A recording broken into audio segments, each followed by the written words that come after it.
Bom, primeiro de tudo, nós gostaríamos de cumprimentar e agradecer aos mentores da casa que nos permitem essa oportunidade de trazer a nossa contribuição, principalmente quando nós queremos falar sobre Jesus.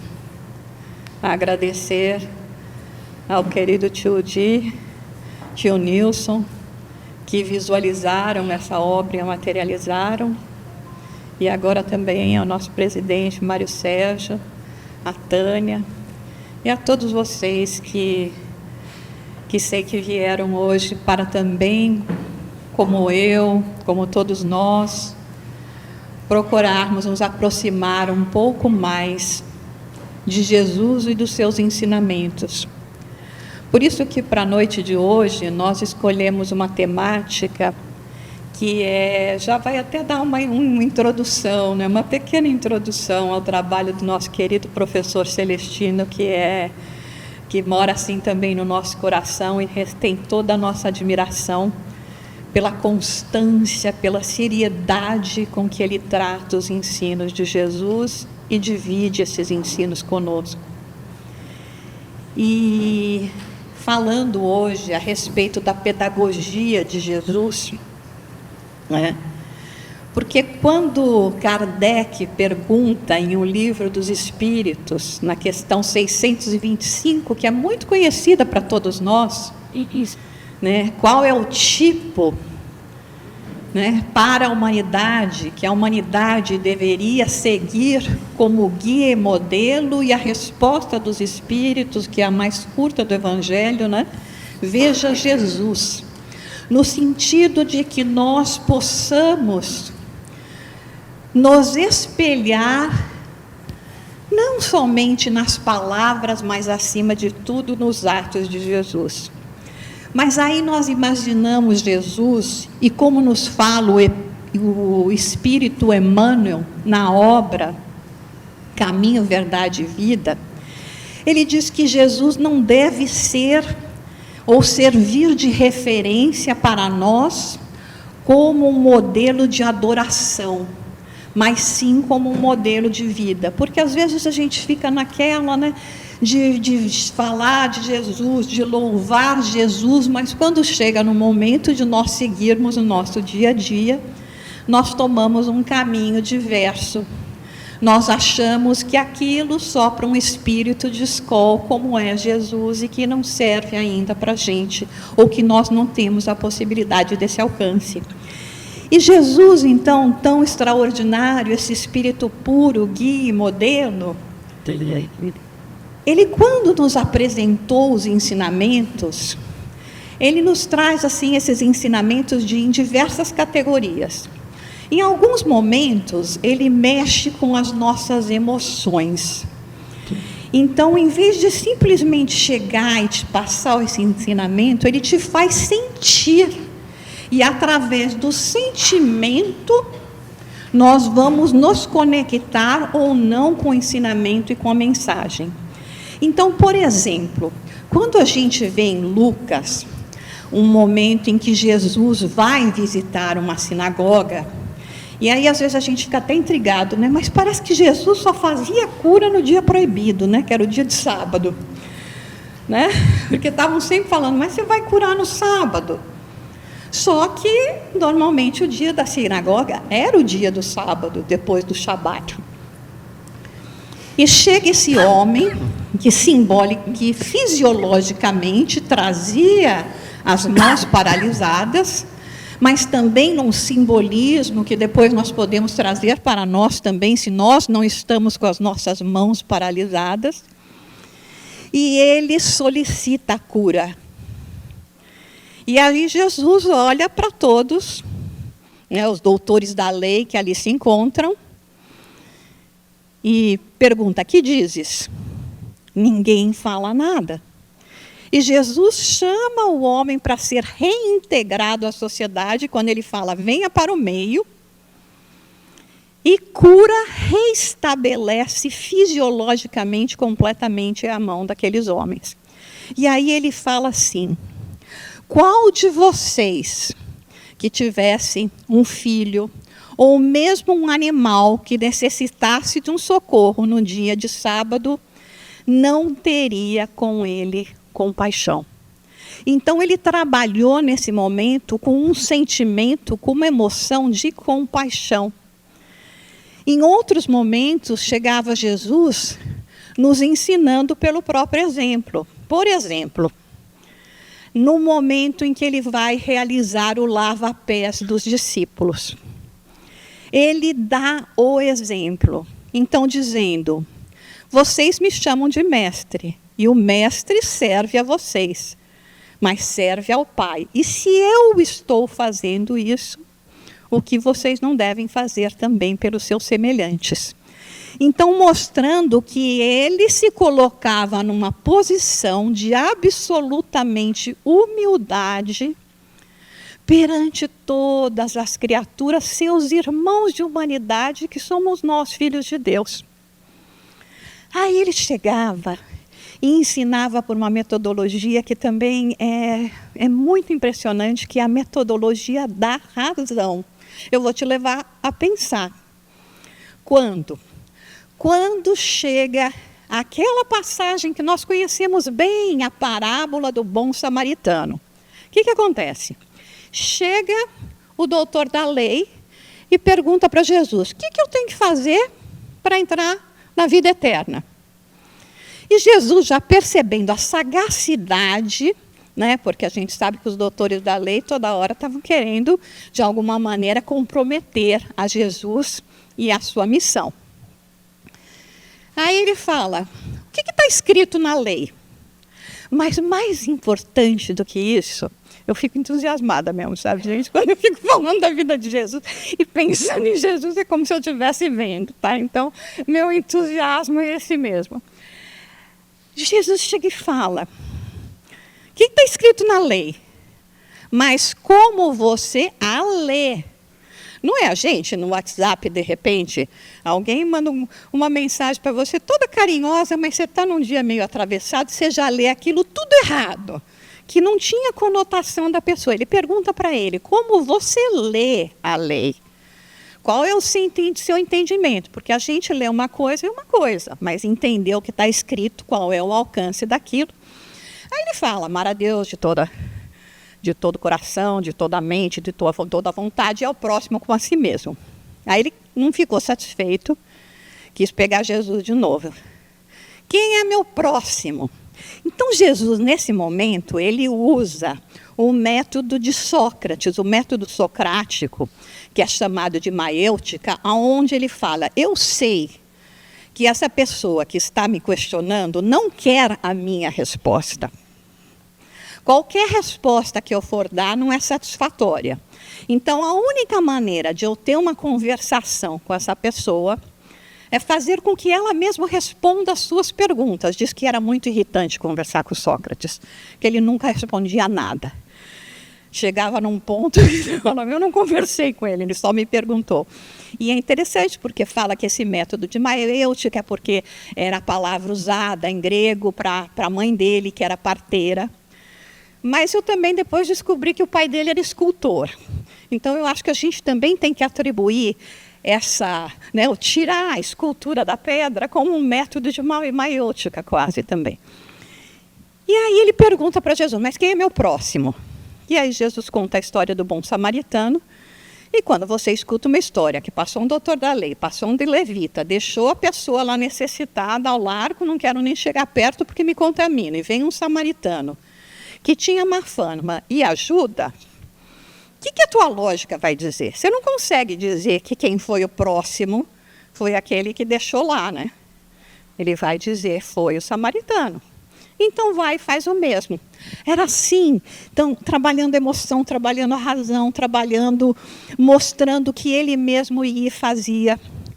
Mas tinha uma outra forma desse ensino de Jesus, que é levar a gente à vivência, que é o que nós, como espíritas, precisamos ter. Porque chega um momento em que é necessário, nós sabemos o Espiritismo é a doutrina da razão, através do conhecimento, do entendimento, que a gente pode internalizar, né, todos esses conhecimentos e transformar em ação. Então, é a hora em que já não basta mais o intelecto, né? O intelecto vai me ajudar, mas eu preciso também agora contribuir para a sociedade, para aqueles que convivem comigo, e como que eu coloco isso tudo em ação. Então, Jesus levava os apóstolos, os seus seguidores, à vivência, né? A cuidar daqueles que procuravam, a pregar, a fazer os primeiros cuidados. E tem uma história que Humberto de Campos nos narra no livro que se chama Luz Acima. Já teve gente que me perguntou: Jussara, como é que a gente sabe que a história de Humberto de Campos ou Amélia Rodrigues, essas histórias maravilhosas que eles trazem sobre Jesus, é isso mesmo que aconteceu? São espíritos que estão na pleiade de espíritos que servem a Jesus e tantos outros benfeitores da vida maior, que têm direto acesso aos registros históricos plasmados no plano espiritual, como a gente vê o próprio André Luiz, e até na forma com que o diretor Wagner Assis conseguiu capturar no cinema, no filme Nosso Lar, onde André Luiz ia para uma sala de computador para olhar os registros antes de ele narrar para a gente as histórias. Então, Humberto de Campos, ele não traz histórias que foram imaginadas, criadas, até porque elas servem para o nosso progresso, para o nosso aprendizado, para que a gente reflita mais sobre Jesus. E aí nos conta ele, em uma dessas histórias, a respeito, ele começa assim, ele diz: o velho pescador Felipe, passando por indagações, aí eu parei. Falei: o velho pescador? Porque ele não estava dizendo um pescador experiente, ele estava chamando ele de velho. Aí eu tive a curiosidade de procurar o certidão de nascimento do Felipe na internet. É lógico que a gente não acha, mas assim, ter uma ideia de uma noção da idade, né, dos discípulos, dos apóstolos de Jesus. E aí, fazendo uns cálculos, pelo que nas maiores eu consegui encontrar, ele devia ter, assim, uns 38 anos. Quem me sentiu velho fui eu, né? Falei: ok, então o velho pescador Felipe diz que tinha momentos, que são esses momentos que nós vivemos, que ele tinha muitas indagações, que ele tinha muita dúvida, no sentido que ele refletia assim: eu sei que Jesus é um embaixador celeste. Não tenho a menor dúvida que os seus ensinamentos provêm do alto, diretamente da fonte da divindade. Mas eu não consigo fazer. E aí ele refletia nessa pequenez dele, nessa deficiência. E aí ele, até preocupado, condoído com aqueles que viviam em torno, ele dizia: mas veja, eu que sou discípulo direto de Jesus, que convivo com ele todos os dias, que bebo dos seus ensinamentos diretamente, não consigo absorver e, na maioria das vezes, nem praticar. Imagine esses nossos irmãos de caminhada. Então ele falava: eu que estou lá, não dá, escutando aquilo o dia inteiro, convivendo, sentindo a emoção de estar com Jesus. Mas Jesus, né? O pedagogo, o mestre, o psicólogo, que percebia as nuances da nossa alma, as nossas inquietações, chegou para o Felipe, sem ele perguntar nada, e falou: Felipe, acalme-se. Lembre-se que a luz é necessária. O brilho do sol, das estrelas, nunca ofuscou, nunca nos prejudicou. E os nossos irmãos em humanidade precisam de um ideal. Porque a gente vive, os nossos irmãos vivem nos charcos dos pântanos. E não teriam coragem de soerguer-se se não fosse compreender que existe uma luz, que existe um ideal. Então guarde as suas inquietações. Mas assim, né? Filipe, como a gente, né, gente? Ele falava para Jesus, não sei se eu consigo compreender isso. Aí Filipe teve uma grande ideia. Porque a gente é assim, né? A gente não consegue fazer uma coisa, não consegue seguir uma coisa, e a gente acha que tem uma forma melhor de falar. E eu acho muito interessante, né? Depois, quando vocês tiverem oportunidade, leiam essa mensagem no Luz Acima, de Chico Xavier, Humberto de Campos, capítulo que se chama Subida Cristã. E aí Filipe, na sua ingenuidade, né? Infantil mesmo, né? Chega para Jesus. Aí, gente, já é a minha forma de contar a história, tá? Não vai estar escrito exatamente assim no livro, né? Que teve uma grande ideia. Jesus, acho que eu tenho uma dica para você. E a dica dele para Jesus é o seguinte: que tal se for menos? Divulga menos. Fala menos coisa transcendente para ver se chega na possibilidade das pessoas compreenderem. E Jesus escutando, né?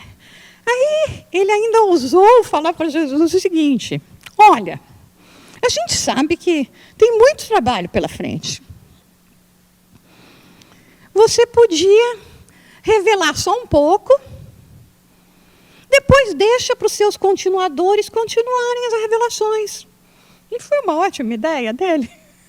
Já que a gente não entende, não perca seu tempo falando, não adianta, deixa para os continuadores.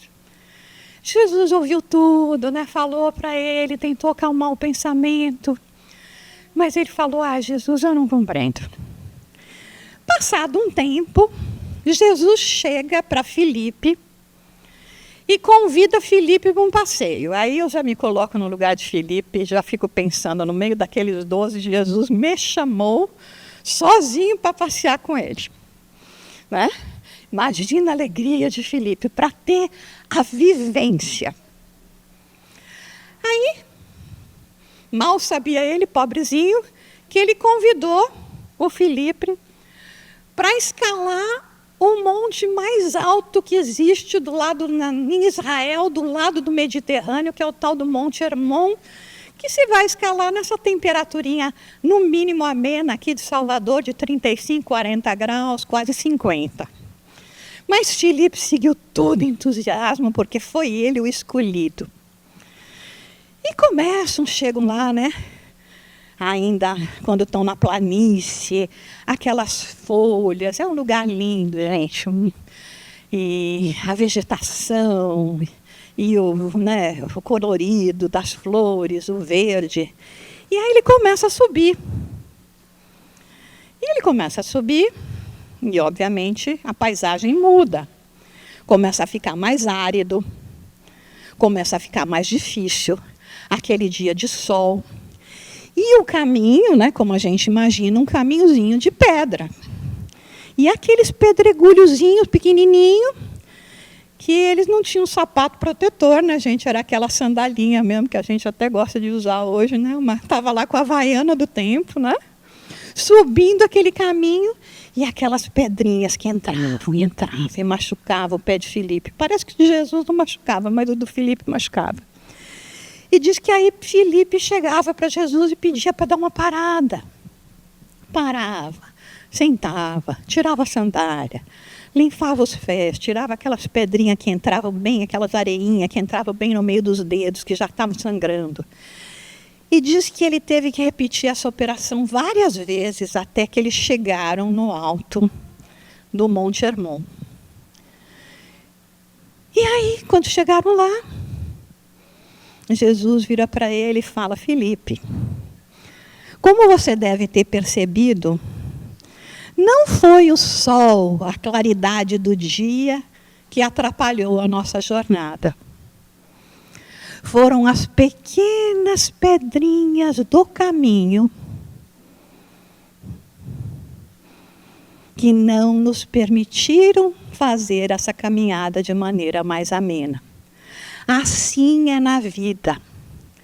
Preste atenção a esses pequenos empecilhos que chegam em forma de pequenas pedras nos nossos caminhos e que desviam a nossa atenção daquilo que é o maior, daquilo que é a luz, daquilo que é o ideal. E nós vemos, assim, a didática de Jesus no momento em que ele permitia, que todas essas operações necessárias para que ele retirasse as pedrinhas do caminho, dizia: o que ficou te incomodando, o que te atrapalhou a jornada, e é isso que nos atrapalha a jornada para seguirmos nos passos de Jesus. Porque a gente dá tanta importância para que as pequenas pedras do nosso caminho. E é isso que a gente escuta muito de todos nós espíritas. Ser espírita é muito difícil, gente. Porque ser espírita é nós termos que aceitar viver na contradição, inclusive. Porque é como Paulo de Tarso falava. Por que o bem que eu conheço, que eu quero fazer, esse eu não faço, mas o mal eu faço toda hora? Então, a gente chega num momento em que nós temos esse questionamento, e eu queria ler para vocês uma passagenzinha que Emmanuel fala num livro que se chama Indulgência. Opa, espera que eu pulei aqui. E a mensagem é Fórmula de Progresso. Aí ele fala assim: as criaturas humanas autênticas que ainda não atingiram elevados graus de virtudes e nem mais se comprazem nas faixas dos sentimentos primitivistas, frequentemente esbarram com indagações complexas de si para si mesmos. O que está dizendo Emmanuel aqui? Primeiro ele fala assim: as criaturas autênticas. E eu estava até conversando com a Tânia, que eu sempre gosto de me preparar bastante, A gente tem uma responsabilidade perante a Jesus, aí eu converso com os espíritos e falo: eu fiz a minha parte, agora é de vocês, Então, faça de mim um instrumento. E hoje à tarde, quando eu estava olhando de novo e lendo, foi a primeira vez que eu prestei atenção nessa palavra aqui, criaturas humanas autênticas, que não atingiram ainda elevados graus de virtudes e nem se comprazem nas faixas dos sentimentos primitivistas. Ele está se relacionando a cada um de nós neste momento de autoconhecimento, como nos convida a benfeitora Joana de Ângeles. Joana de Ângeles, na sua obra majestosa, nos destrincha o Evangelho de Jesus, a moral do Mestre, e que nós encontramos na obra de Allan Kardec, o Evangelho segundo o Espiritismo, e no Livro dos Espíritos, parte 3 das Leis Morais. Ela traz para nós o que deveria ser essa vivência. Como é que a gente vive isso? No momento em que nós temos a sinceridade, a autenticidade de olharmos para nós mesmos. Porque, assim, a gente vive num mundo ilusório. A gente coloca aquela máscara, ou então, como falam os psicólogos, os psiquiatras, a persona, e a gente veste a persona e vai para a rua. E muitas vezes a gente fica preso nessa persona e não mais realiza os trabalhos internos que temos que fazer, tanto nas questões do que eu preciso para me aperfeiçoar, quais são as minhas imperfeições, deficiências, como também nem nas aquisições, nas virtudes. Às vezes, nem as virtudes que nós adquirimos, a gente presta atenção. Eu tenho certeza absoluta, falo isso com convicção, que não tem uma pessoa nesse auditório, ou que vai nos escutar depois, que não esteja melhor hoje do que estava 2 anos atrás. A gente pode até não achar, porque como a gente convive com a gente no dia a dia, no minuto a minuto, às vezes nós não percebemos. Mas se às vezes chega uma pessoa e fala... Aliás, eu nem gosto quando elas falam isso, eu sou tipo do Divaldo, só vou revelar a minha idade depois dos 80 anos. Que aí não deu para esconder mais, né? Você acha? Depois dos 80 anos ele falou mesmo que era isso.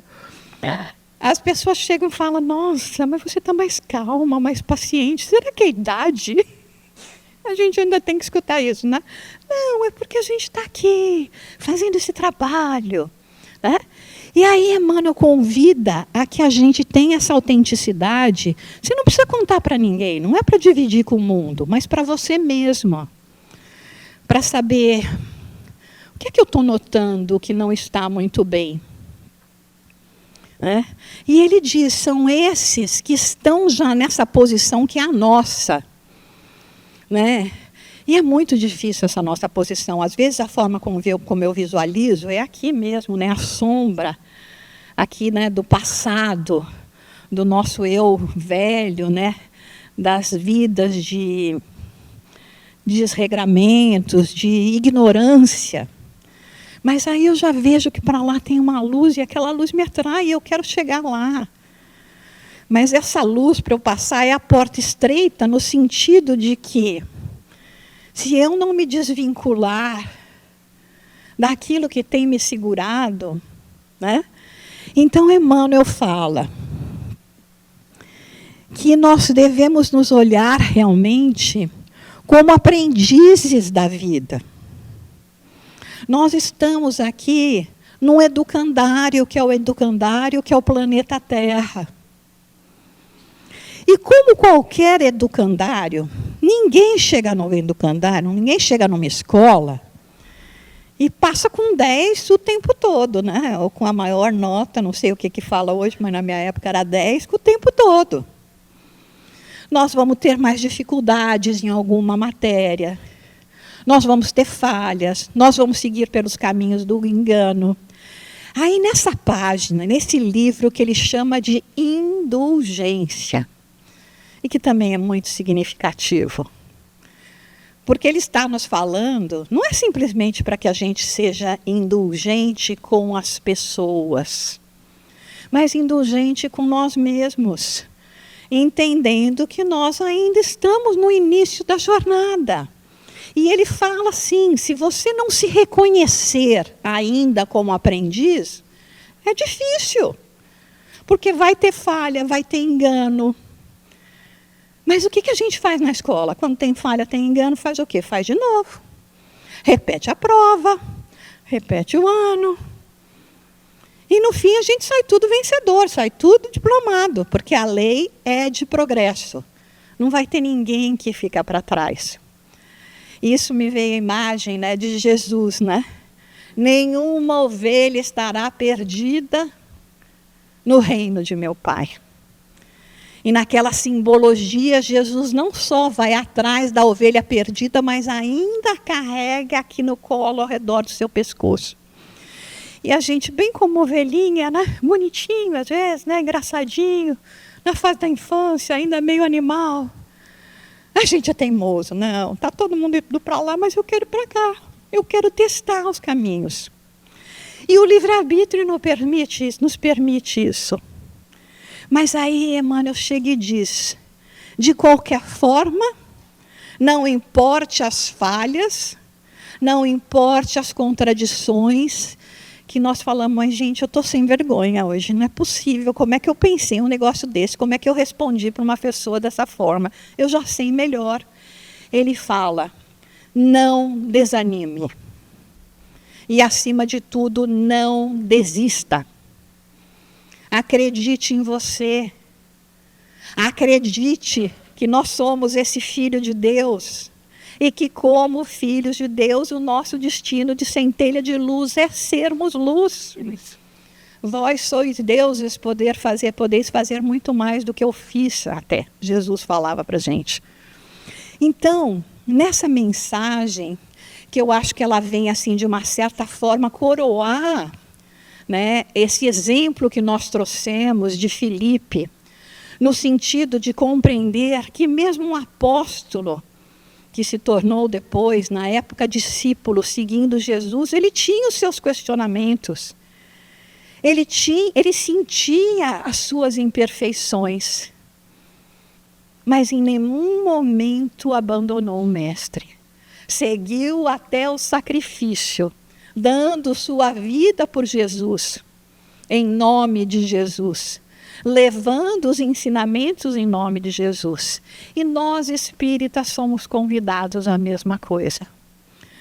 Depois de muitas jornadas na sombra, depois de muitas jornadas aonde nós realizamos todos esses equívocos, repetimos as provas, fomos pelos caminhos do engano, deu aquele vazio, que é o vazio que Joana de Ângeles nos alerta na sua obra das vidas vazias.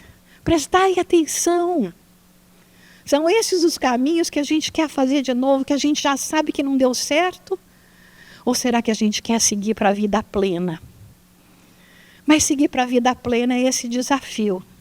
É ter que lidar com o desapontamento, às vezes até diário, com a frustração de saber melhor e ainda não conseguir fazer, mas com a fé, com a esperança, com a alegria no coração de que não estamos sós. E que da mesma forma que aquela ovelhinha que Jesus coloca em torno do seu pescoço para levar junto às outras, Jesus está nos colocando nos braços quando a gente está mais perdido, mais sofredor. E a resposta do alto vem. E se a gente souber ouvir, nós vamos reconhecer essa resposta do alto. Então, a nossa mensagem hoje é uma mensagem para que a gente tenha fé, tenha esperança, acredite nas nossas possibilidades como filhos de Deus que somos. E que se nós temos esses questionamentos, como diz o Espírito Emmanuel, não desanime, não desista. Siga, porque Jesus está nos esperando. E vai chegar um momento, que esse não dá nem para a gente imaginar ainda, mas vai chegar.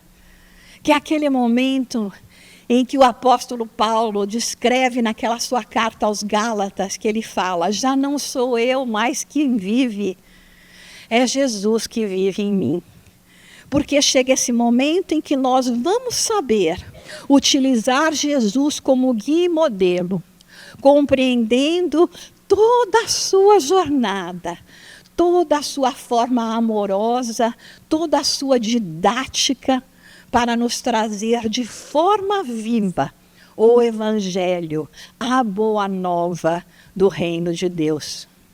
E assim, com os nossos corações envolvidos por essas vibrações amorosas, pela lembrança do Cristo em nossas vidas, nos momentos em que nós pensamos até nas despedidas, que não nos deixam, de uma certa forma, conviver com aqueles entes caros, aqueles seres que são raros e que já na sua devoção, na sua compreensão, devotam as suas vidas a aplainar a dor de cada coração. Assim, Mestre Jesus, quando nos lembramos de Ti, nos lembramos da Sua luz, que irradia ao nosso redor, que nos faz querer nos tornarmos melhor. Auxilia-nos, para que não desanimemos e nos deixamos perder na pegada da vida, nos caminhos que não nos levam à majestade celeste, que nos afastam do amor do Pai. Lembre de nós, seus irmãos, com a sua caridade, com a sua amorosidade, e nos inspire também a seguir o caminho da fraternidade, que seguramente é o único que nos levará a vivenciar a verdade. Que o Pai nos abençoe, que derrame sobre nós as suas luzes,